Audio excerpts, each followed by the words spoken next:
Welcome to the first video, both releasing this custom structure generator and introducing you to how to set it up, just a basic setup. In this video, we'll basically just be creating the structure of generating a single block into the terrain. But this is big, my friend. This opens up a whole new level of things that we can add into beta. And this is just in beta. There's nothing like this for modern right now. I would totally be getting so much more pop or attention by doing this for modern, but I love beta just a little too much for that. So, I mean, this could go from creating new types of vegetations like trees to making airships to boats to new dungeons and caves, and there's a lot that can happen from this. And I'm excited to see what you guys and I can do with this piece of technology. Now, I have here just a basic setup with Craft Bucket here. Everything has already been generated. I deleted the world. And inside our plugins, I have Custom Structure 1.0. And we'll generate the world. And you'll notice something. After the world starts generating, then it will say Loaded Custom Structures. So the spawn currently doesn't have the structures. You'll have to go outside of spawn to start seeing the structures generate. So running the plugin will automatically create this custom structures folder, and right now there's nothing inside of here. So let's create a structure. We'll just create a text document. Anything that is readable will work, but I recommend text documents because that's just universal. And we'll just call it block. So I will give you literally just the most basic setup we could get. I had to tab out there for a moment. The first line, and this normally would be for determining what type of structure this is, but there's only one type of structure right now. So the first line is just a number 1 through 3 that determines what type of world it generates in. So 1 is going to be the overworld, 2 will be the nether, and you guessed it, 3 will be for Skylands. We'll just generate it into the overworld right now. The second line is, this controls the temperature and humidity that this structure can generate in. We're not going to worry about that, so just put a lowercase x. This means skip that. The next line is a number determining where or how often this structure will try to generate inside of a chunk. So if we have 1, it will try to generate the structure once in a chunk. If we have 0.5, it'll basically flip a coin, and if it's heads, it'll generate in that chunk. If it's 0.25, that's rolling a 4-sided die, and if the one side is true, it'll try to generate in that chunk. So it's technically 1 in 4 chunks it will try to generate it in. Or you can put 10, it will try to generate it 10 times in a chunk. Now you keep hearing me say try to generate it and not generate it.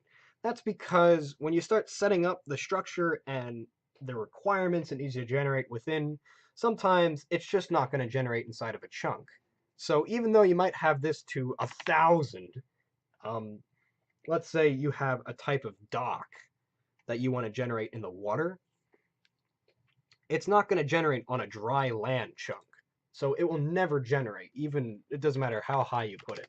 And that would just lag the server insanely. So for this, we'll keep it at 10.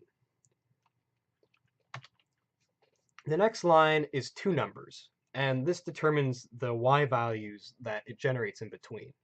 So we want just the top of the world down to ocean level. So yeah, y equals 128, y equals 64. Now it actually, I don't believe it matters which way you put it in. It's just, that's the y it generates in between.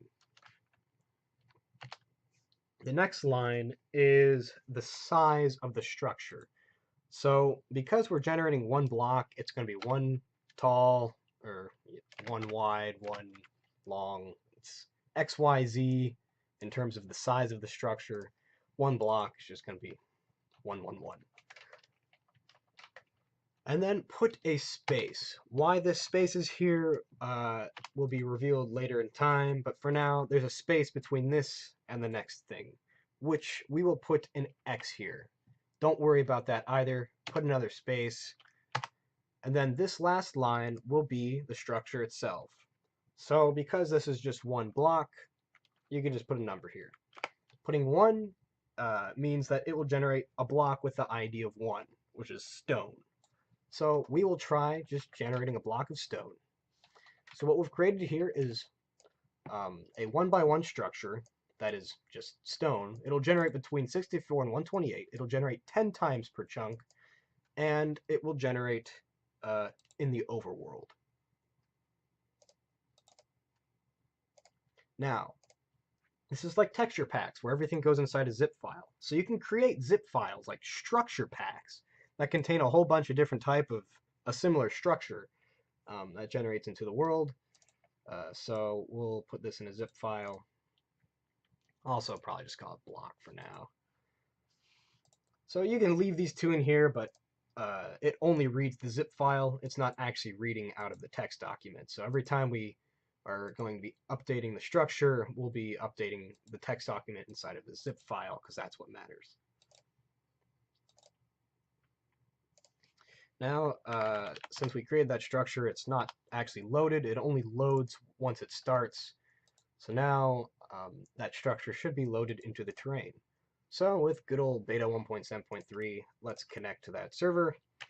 And again, we should be seeing stone all over the sky right now because that's where it's generating. But we're at spawn, so we have to get away from spawn. And you will start seeing all of the stone generating from 64 to 128, 10 per chunk. It's, there you go. It's normally quite a sight to behold the first time you see something like this.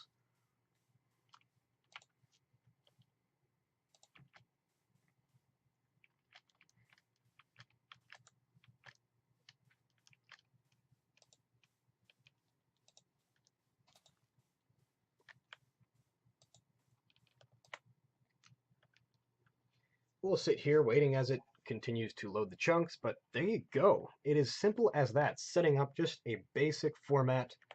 I mean, it's just a couple of numbers. That's it, and you've already got your first structure.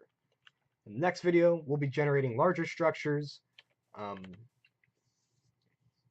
and yeah, I guess that's all we'll be doing next video.